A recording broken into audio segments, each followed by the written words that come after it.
Good morning dear students. तो मैं आशा करता हूँ कि आप सभी अच्छे होंगे। तो आइए आज हम लोग हिंदी साहित्य में ही पाठ संख्या 18 दुख शीर्षक कहानी पढ़ेंगे। ठीक है। तो जैसे कि आप इस कहानी का शीर्षक देख रहे हैं दुख, तो शब्द को सुनने से ही हमें पता चलता है कि इसमें जरूर कोई दुख भरी कहानी है। तो यहाँ पर लेखक इस दुख शीर्षक कहानी के माध्यम से यह बताने का प्रयास किया है कि इंसान कितना स्वार्थी हो गया है कि वह दूसरों के दुख की चिंता किए बगैर वह अपने स्वार्थ में लगा हुआ है।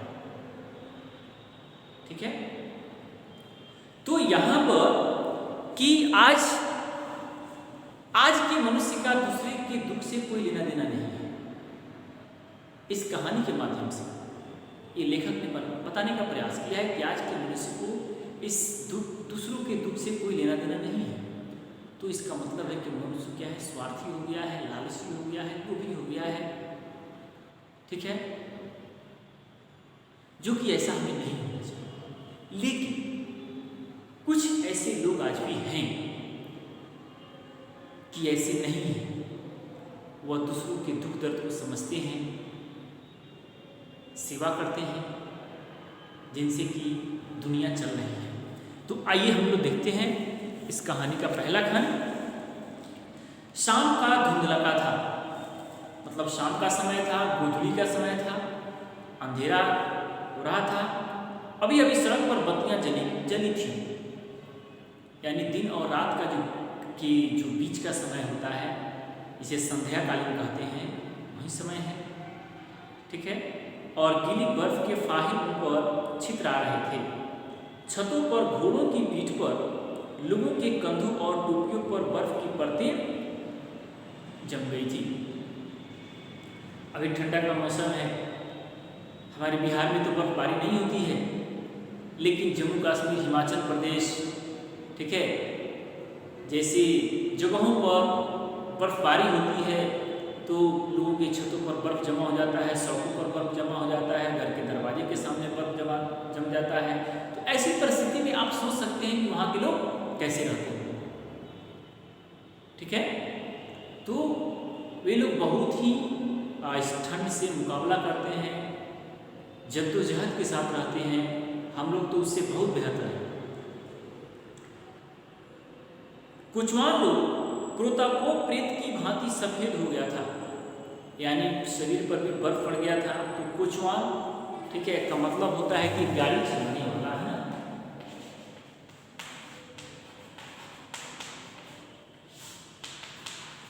यानी गाड़ी वाला, तो कहते हैं गाड़ी वाला। ठीक है। तो कोचवान लोना क्रोतापोआ प्रेत की भांति सफेद हो गया था, बर्फ से पूरा उसका सफेद हो गया था। वह तांगे पर इस प्रकार दोहरा होकर बैठा था कि बर्फ में पूरा दब जाता तो भी न हिलता। उसकी छोटी सी घोड़ी भी बर्फ से ढक गई थी और वह भी उसी तरह बेजान थी, मतलब बिना जान प्राण की। ठंड से इंसान ऐसे भी क्या हो जाता है कि बहुत उसे वह आदमी सिकुड़ सा जाता है, काम करने का मन नहीं करता है। काफी देर से न लोना हिला डुला था न उसकी घोड़ी। लोना अपने तांगे को लेकर शाम से ही निकल पड़ा था। उसका और घोड़ी का पेट खाली था। उसे अभी तक एक भी सवारी नहीं मिली थी। शाम के नाम पर धुंधलका छाता जा रहा था। सड़क पर शोर बढ़ रहा था। लैंप पोस्टों में पीली चमक आ गई थी। तभी लोना ने सुना कोई पुकार रहा था, ए तांगे वाला, ठीक है, वाईबर्ग जाना है। मतलब तांगे वाला है ना। तांगा तो आप लोगों ने देखा ही होगा। और तांगे वाला जो है बेचारा उस ठंड में सड़क के किनारे है, पूरा शरीर उसका मतलब बर्फ की फुहारी पड़ गई है, बहुत ठंड है। तभी कोई व्यक्ति आता है और उससे कहता है कि ये तांगे वाला, वाईबर्ग जाना है, जाओगे? उसने अपनी बर्फ से ढकी पलकी उठाकर यात्री को देखा। वह कोई अफसर था। उसे मिलिट्री का ओवरकोट पहन रखा था और उसके सिर पर टोप था, टोप यानी टोपी। तो कोई अफसर आता है, उसे पूछता है कि हमें वाइवर्ग जाना है, क्या तुम चलोगे? अफसर ने दोहराया, वाइवर्ग सोया है क्या? क्योंकि वो तो तांगे वाला तो दरअसल वो ठंड से कांप रहा था, ठंड से उसका पूरा शरीर जकड़ गया था, काम करने का उसका मन नहीं कर रहा था। ठीक है, उसकी आंखों के पलकों पर भी क्या होता, बर्फ की फुहारें आ गई थी। लोना ने थोड़ी देर लगाम खींची तो घोड़ी की पीठ और कंधे पर जमी बर्फ झड़ गई। घोड़ी की पीठ पर भी बर्फ जम गई थी। तो लगाम से क्या करता है कि बर्फ को हटाता है। अफसर बैठ गया। लोना ने घोड़ी को हाँका, यानी हाँका का मतलब चला दिया। वह अपनी जगह से उठा और घोड़े को हवा में घुमाया। घोड़ी ने भी अपनी गर्दन उचकाई और चल दी। बेंत सी पतली टांगों को मुड़ा और बेजान सी चल पड़ी। ठीक है, पाजी किधर जा रहे हैं? तो अफसर पूछता है कि कहाँ जा रहे हैं? तुझे तांगा चलाना आता है या नहीं? जो व्यक्ति बैठा था वो कहता है कि तुझे तांगा चलाना आता है या नहीं? सड़क के दाईं तरफ चल। ठीक है, अफसर ने उड़ते हुए कहा, थोड़ा गुस्से में कहा। लोना ने मुड़कर अफसर को देखा। उसके होंठ हिल रहे थे, यानी बहुत ठंड थी। वह कुछ कहना चाहता था मगर उसके मुंह से खांसी की खंगलाहट के सिवा कुछ नहीं निकला। ठीक है, अफसर ने पूछा, क्यों, क्या बात है? लोना ने मुस्कुराने की कोशिश की और अपना गला साफ करते हुए कहा, हुजूर, मेरा एक बच्चा था, वही सब पे मर गया।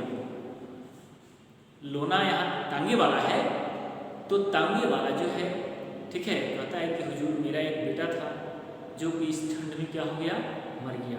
कैसे मरा? अफसर पूछते हैं, कैसे मरा? लोना ने उसका चेहरा ठीक से देखने के लिए अपना पूरा शरीर मोड़ा। मालूम नहीं कैसे, बताते हैं कि उसे बुखार था। वह अस्पताल में 3 दिन ही रहा साहब और उसकी मौत हो गई। खुदा की ऐसी ही मर्जी थी। अकस्मात यानी अचानक अंधेरे में आवाज आई, बूढ़े, तेरी अकल तो नहीं मारी गई? चलता क्यों नहीं? इस तरह चलेगा तो कल तक नहीं पहुंचेंगे। घोड़ी को मार, कोड़े मार, यानी घोड़ी को कह रहे कि अपनी गाड़ी को और तेज चलाओ, तब जो है हम लोग मंजिल तक जल्दी पहुंचेंगे, नहीं तो ऐसे तो पूरी रात हो जाएगी। गर्दन उचकाई। लोना ने अपनी गर्दन उचकाई, अपनी सीट से उठा और कोड़ा चमकाया। कई बार वह अपनी सवारी को देखने के लिए मुड़ा मगर अफसर की आंखें बंद थी, वह कुछ सुनने के मूड में नहीं था।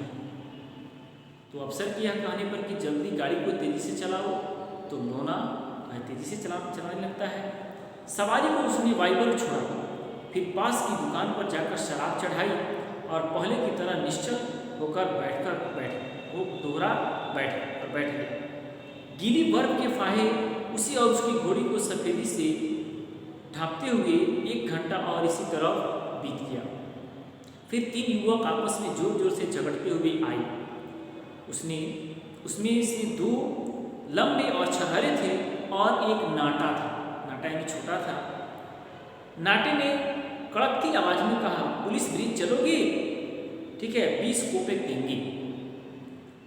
कोपेक का मतलब होता है कि प्रकार का वह क्या है कि सिक्का है। जैसे भारत में हम लोग कहते हैं सिक्का, कहते हैं रुपया। ठीक है, तो किसी देश का में कहते हैं इसको कोपेक कहते हैं।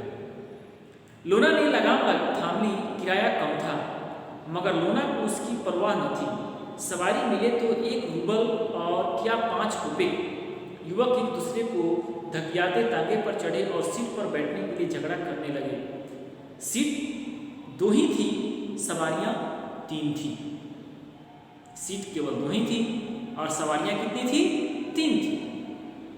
सवारियां कौन बैठे कौन खड़ा रहे, ठीक है, काफी सी खपाई के बाद तय हुआ कि नाटा खड़ा रहेगा, उसे खड़े रहने में आसानी हो, है ना। तो क्योंकि पहले से ही एक अफसर बैठे हुए थे और रास्ते में 2 व्यक्ति और आए।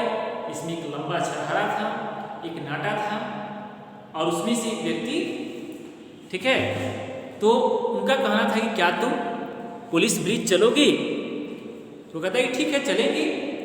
और तो 3 हो गए सवारी। तो बहुत सोचने समझने के बाद तय होगा कि भाई सीट 2 है और हम 3 हैं, तो कौन बैठेगा कौन खड़ा रहेगा? तो तय हुआ कि नाटा खड़ा रहेगा क्योंकि उसे खड़ा रहने में आसानी होगी। ठीक है, तो यहाँ तक मैं ऐसा करता हूँ कि यहाँ तक आप समझ चुके होंगे। तो फिर हम लोग अगले वीडियो में अगला भाग देखेंगे कि आखिर होता क्या है, कि क्या अफसर और दोनों युवक मंजिल तक पहुँचते हैं और वाकई कैसे पहुँचते हैं, उसके बाद की कहानी हम लोग अगले वीडियो में देखेंगे। तब तक के लिए